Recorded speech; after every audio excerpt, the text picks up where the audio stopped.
ang nag-deliver punta sa bahay nila Pangulong Bongbong Marcos at Speaker Martin Romualdez mag-insert o magpasok ng 100 billion worth of projects sa BICAM. Sana po ay hindi nila ako mapatay bago ko mailabas ang lahat. Ginawa ko lang ang utos sa akin, pero ngayon, handa na akong harapin ang lahat. Ginagamit ng administrasyon ang buong resources ng bansa para tumahimik ako.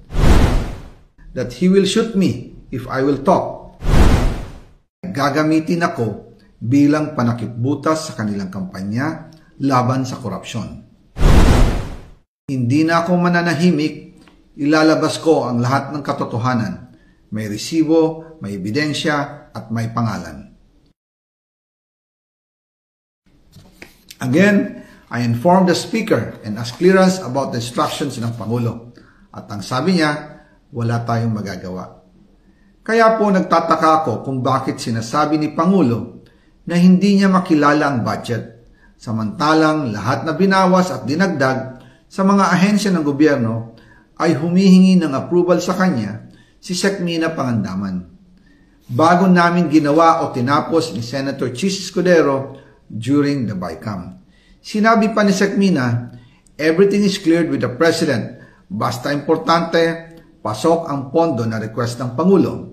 The following day, sinabi ni Sec. Mina, approve na si Presidente BBM sa lahat na binawasan na ahensya. Masaya na ang Pangulo dahil naipasok ang gusto niyang 100 billion insertion. Wala pong perang napunta sa akin. Lahat po ng insertion napunta sa ating Pangulo at Speaker Martin Romualdez.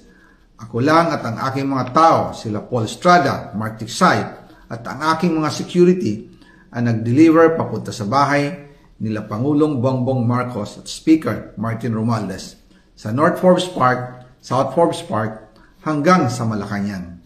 Yung mga deliveries po ay merong record ang aking mga tao. Totoo po yung sinasabi ni Orly Gutesa na nag-deliver siya sa Forbes Park.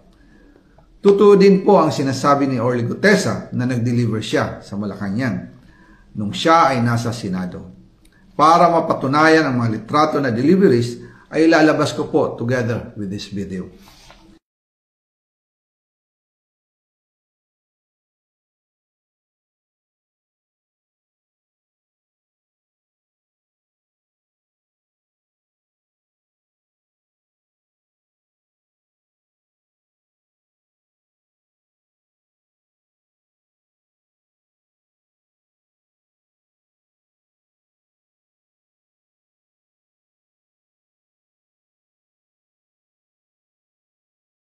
After po ng approval ng budget sa General Appropriations Act of 2025, nagtanong po ako sa DPWH kung magkano ang kailangan na ibigay sa Office of the President o ang SOP na bigayan.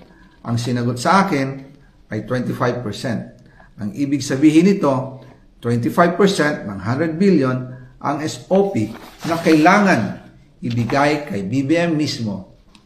In total, 25 billion ang napunta kay Pangulong Bongbong Marcos.